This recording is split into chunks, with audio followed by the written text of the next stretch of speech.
Hello and welcome to this little webinar on how to lose weight without tracking. So this is not going to go into massive depth. It's going to be a bit of a quick fire and how to lose weight without tracking, how to pretty much get yourself started on the journey, because there are so many coaches out there and so many people who believe that if you want to lose body fat, you have to track your calories, you have to track your macros.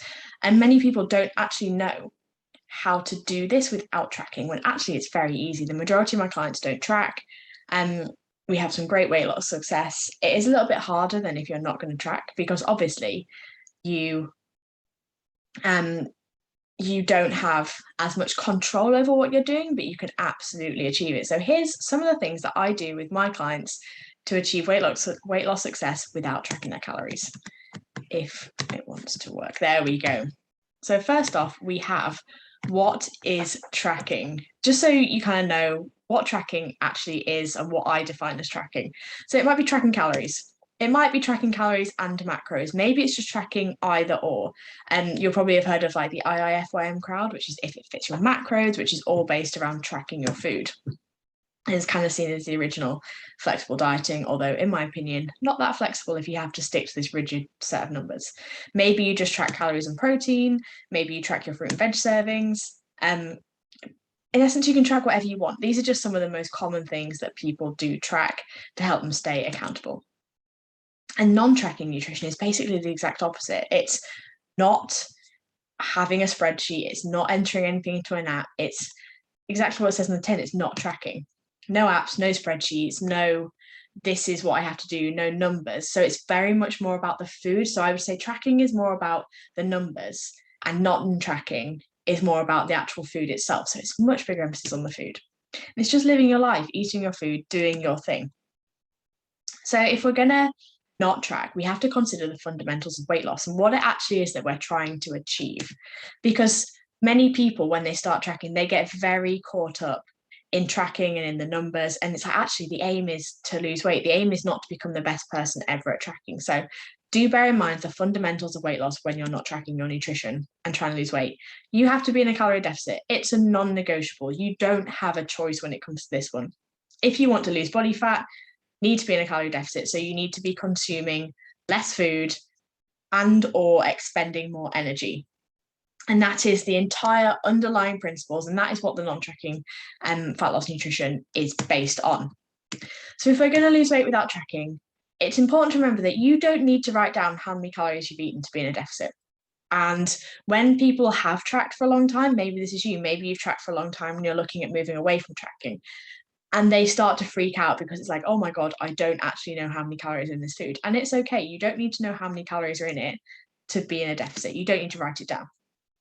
But tracking does make weight loss easier on paper, because on paper, you can look at this and go, I maintain my weight at 2,000 calories. If I eat 1,500 calories, that puts me in a 500 calorie deficit. And it's very regimented and very structured.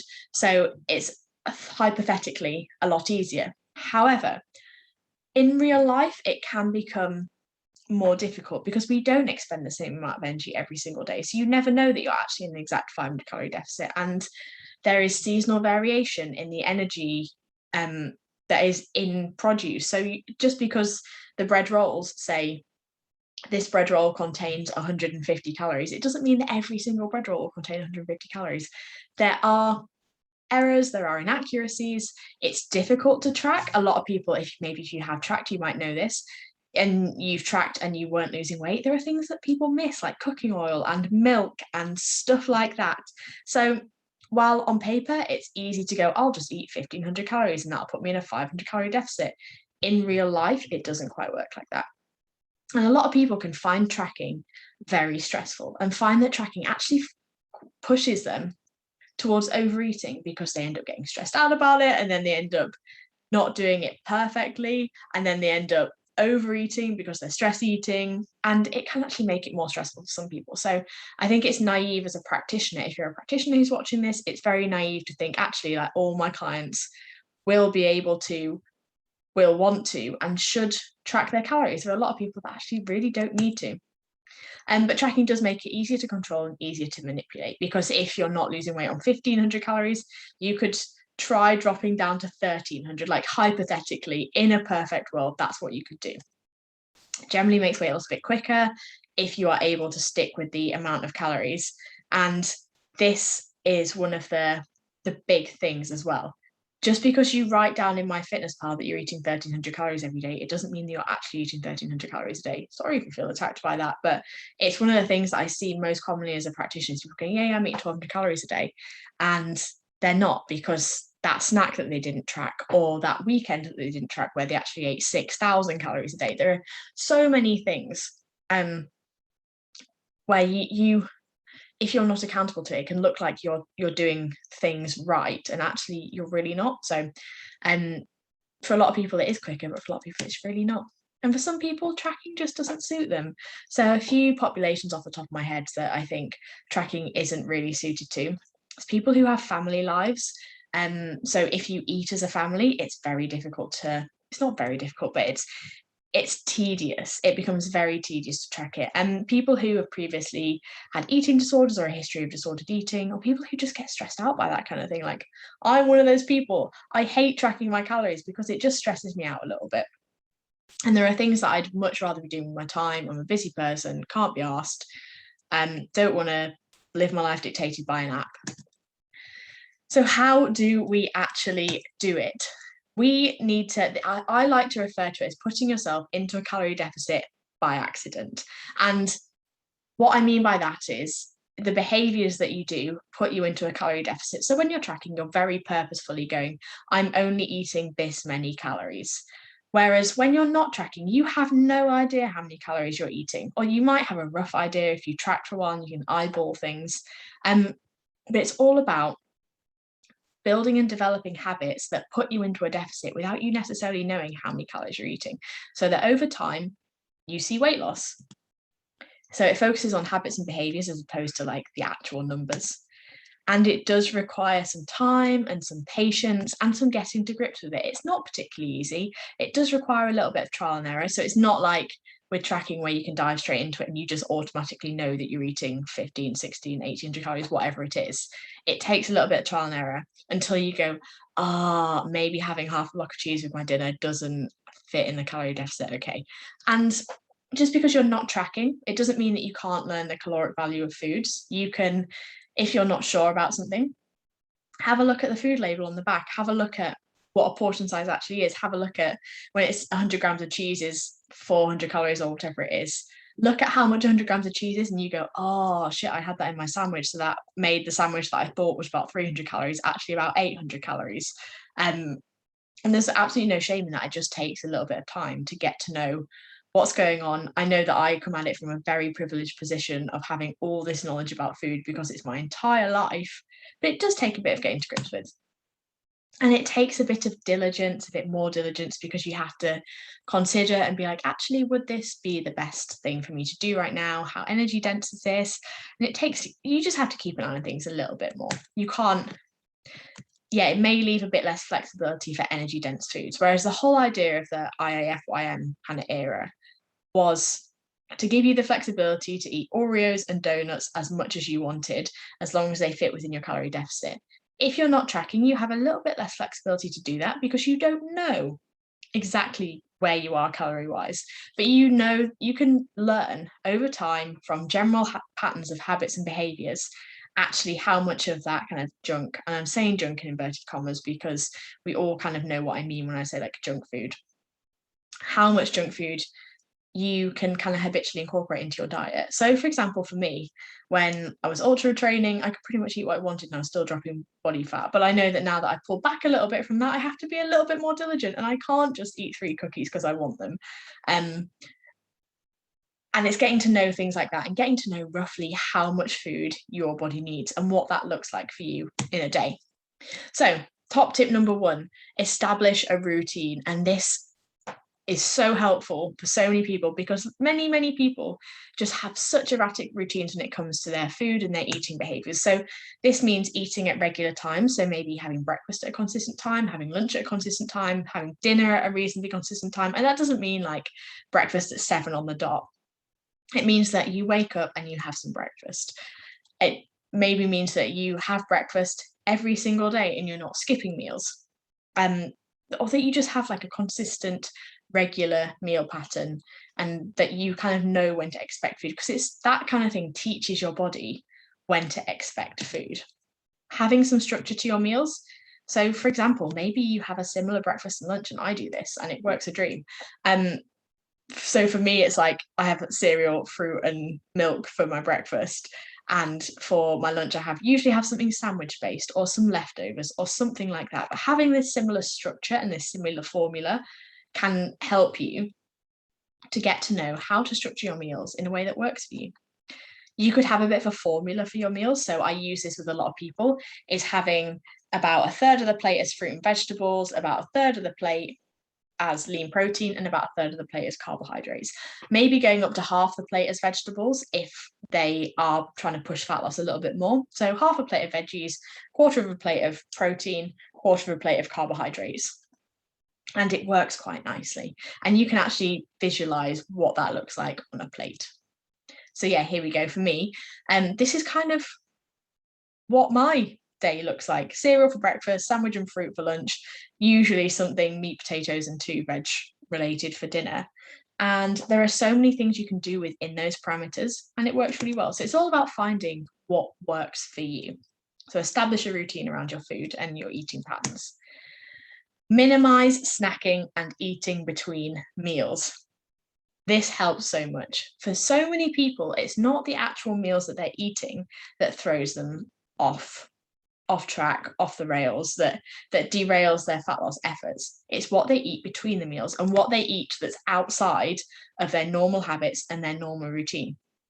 So if you're sat there like, but Charlotte, I already have a normal routine, like I eat this, this, and this, look at what you're eating around that. Look at what you're having as your Saturday night takeaway.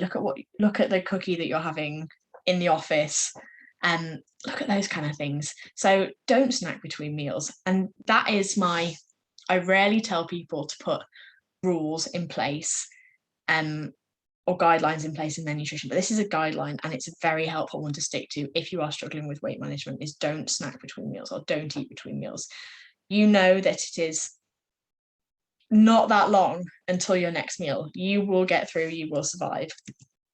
Don't skip meals. This is another great habit to have, because skipping meals can then just make you excessively hungry. And then if you skip your 500-600 calorie meal, then end up eating like 800 calories worth of snacks, it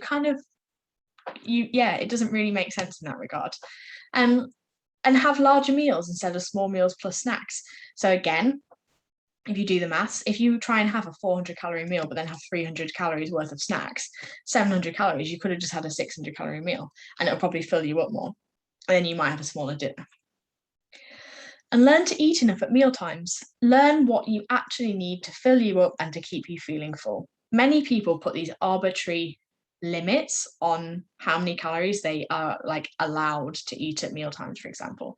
And for some reason, that seems to be within the reason of people going, I should only eat 300 to 400 calories per meal. And that won't keep you full in all likelihood. For most people, that won't keep you full until the next meal. So you find yourself getting, like me now, getting to about 3 p.m. and going, oh, I'm a little bit peckish.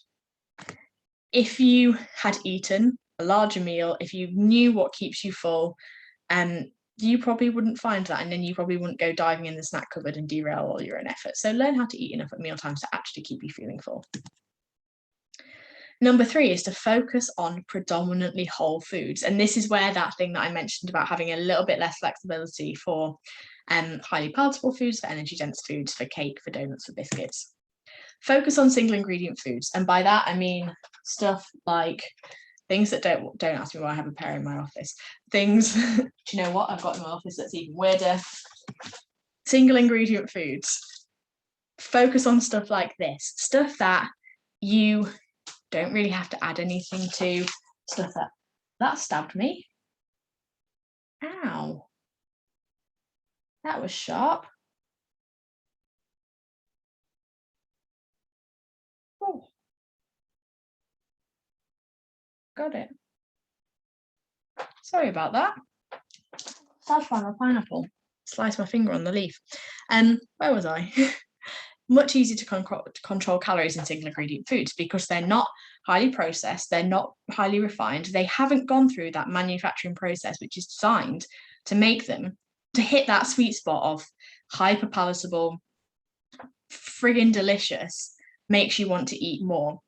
So it focuses on things like natural sweetness as opposed to having more calories packed into it than you actually need. So single ingredient foods, whole foods, stuff that you could, comes like off a plant. Obviously, there are things like rice which have to go through some degree of processing before it's actually edible.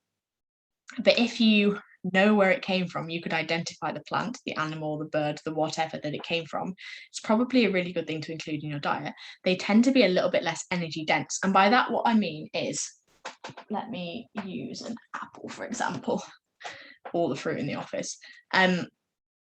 Per unit of weight, this contains fewer calories than chocolate. So if I had this same quantity, this same volume, but in chocolate, it would probably be about, what we're reckoning this apple is 120 grams. That would probably be about 600-700 calories worth of chocolate.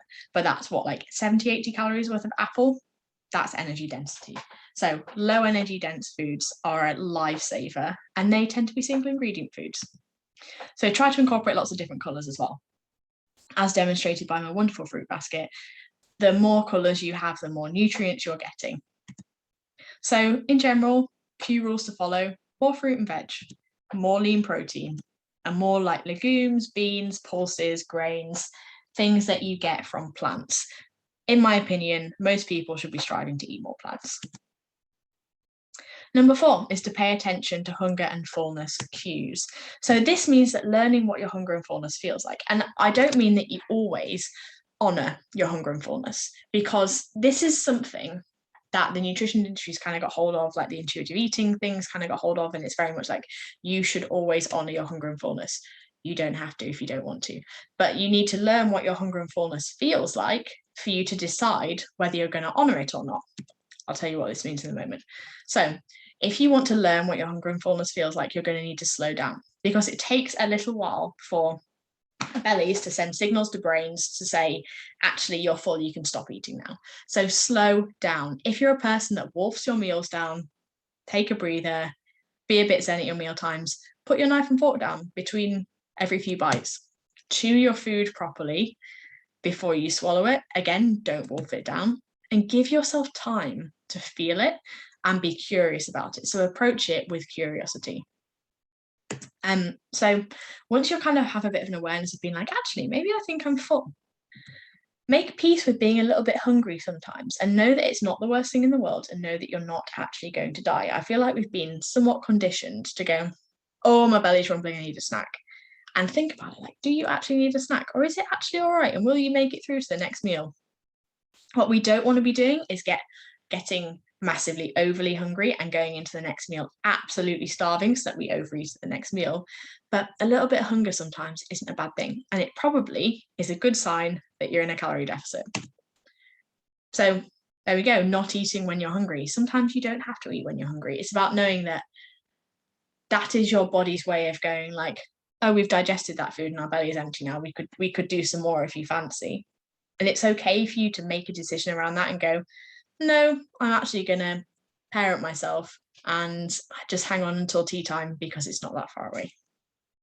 So don't just eat for the sake of it. So don't eat when you're not hungry just because food's there. Sometimes I understand that your grandma made biscuits and it's like you feel bad because you're not having one, but you can have one. You can have a small biscuit instead of all out declining, but you don't have to have 6. So don't just eat for the sake of it. Don't eat when you're not hungry. Don't eat just because food's there. Food will always be there. We live in a society where food is so abundant. You can always nip to Tesco and get a chocolate bar if you want to. So just because there's one sat there, it doesn't mean that you have to eat it. And tip number 5 is to make your meals satisfying enough. So we don't want it to feel like you're super, super dieting. And lots of people, when they start dieting, they have a tendency to make their meals really bland and really boring because it's easier to like control. So they start having things like chicken, rice, broccoli as the standard example. But even things like, what else do people have? Like an omelette with nothing else in it. It's just eggs. And you can make it so much more satisfying than that. So make your food taste good. Make sure you season it and use different tasty things in there. Make it taste nice. And think about the textures too. So we don't just find satisfaction in food. So there's a difference. Satiation is like, I'm full, I'm stopping eating, I'm good. Satisfaction is, ooh, that hit the spot. So for the ooh, that hit the spot thing, we need to think about texture as well, because that makes our food super satisfying. I don't know if you've ever had something like a bowl of granola and being like, oh, I'm so satisfied afterwards, because it has that crunchy texture. And this is a trick that restaurants use, is that they look at texture in food and the texture in meals when they're designing their dishes. And this is so that it gives it that kind of added layer of, oh my God, this is delightful food.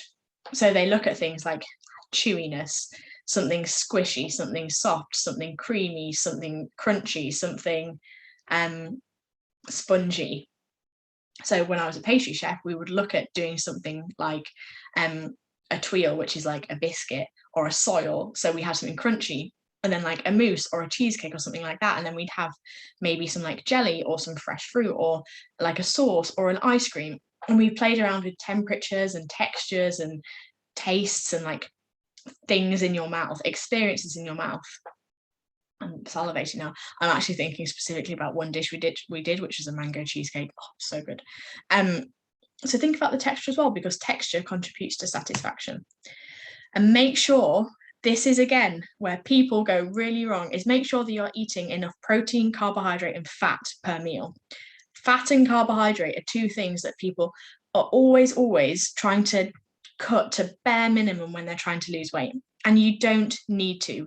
You can absolutely still eat carbohydrate and fat in your meals. And one of the ways that I think is best for people to do this is to cook in olive oil, is to keep the fats in there. Cook in olive oil and then add in things like a little bit of avocado, a little bit of cheese, a bit of hummus, stuff like that.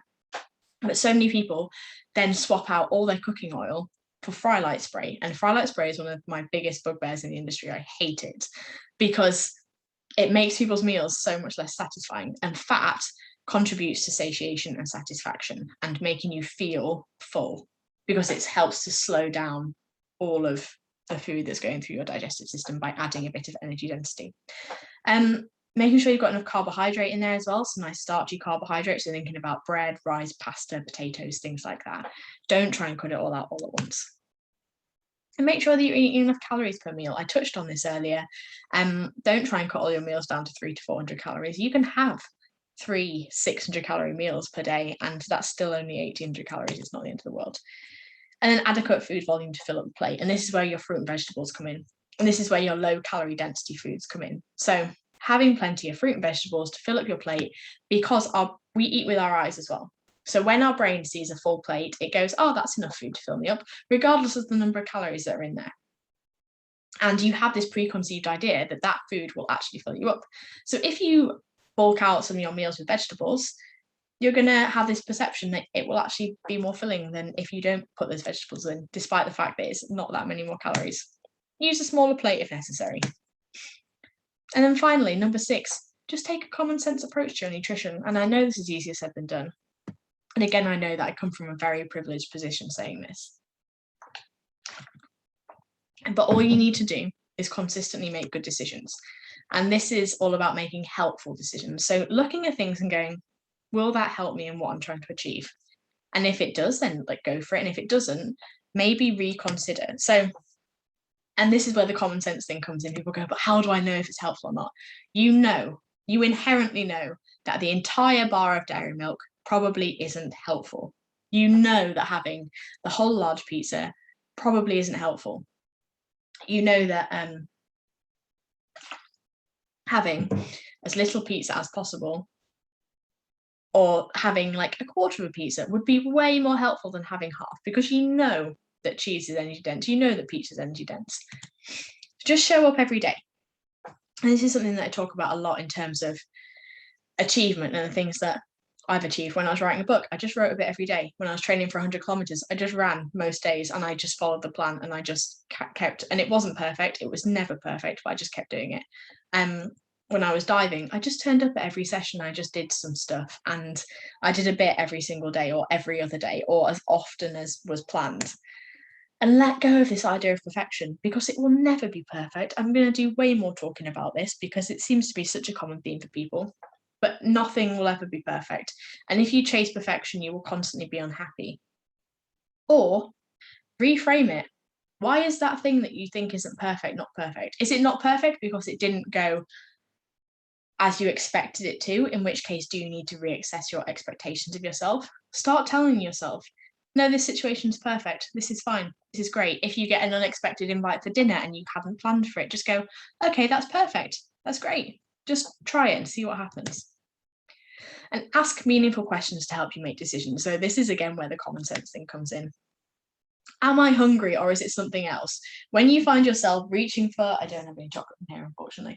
When you find yourself reaching for the chocolate, go, am I hungry, or is there something else that I need? What is it that I actually need, or am I hungry? And if you're like, you are hungry, then go, is there a different decision that I can make? Maybe, again, look at like, when was the last time I ate? Okay, I ate 5 hours ago. So it is logical common sense that I'm starting to get a bit hungry. When is my next meal? When is dinner? What are we having for dinner? So when was I planning on having another meal? So I'm planning on having dinner in an hour's time. Can I hang on for that? Yes. What am I doing between now and then? Not much, just kind of sat at my desk, just watching TV, watching Netflix. Can I get through that hour before I make my dinner? Yes. Most of the time, you probably can. And that's it. That is the 6 top tips for non-tracking weight loss nutrition. I needed to do that for the entire thing. Obviously, you can't ask questions here live because this is pre-recorded. However, if you do have any thoughts or questions or anything like that, then please do slide into the emails, slide into the DMs, and just ask away. I do have spaces on the 10-week fat loss course that I run. I have one-to-one coaching spaces available. And I have some of the nutrition mentoring stuff. The recordings are on my website in my shop, and I'm going to be announcing a few updates for a few slightly different things, which are going to be a little bit more like this, what we've just done. Thank you very much for watching, and I hope to see you somewhere on social media or in real life very soon. Bye.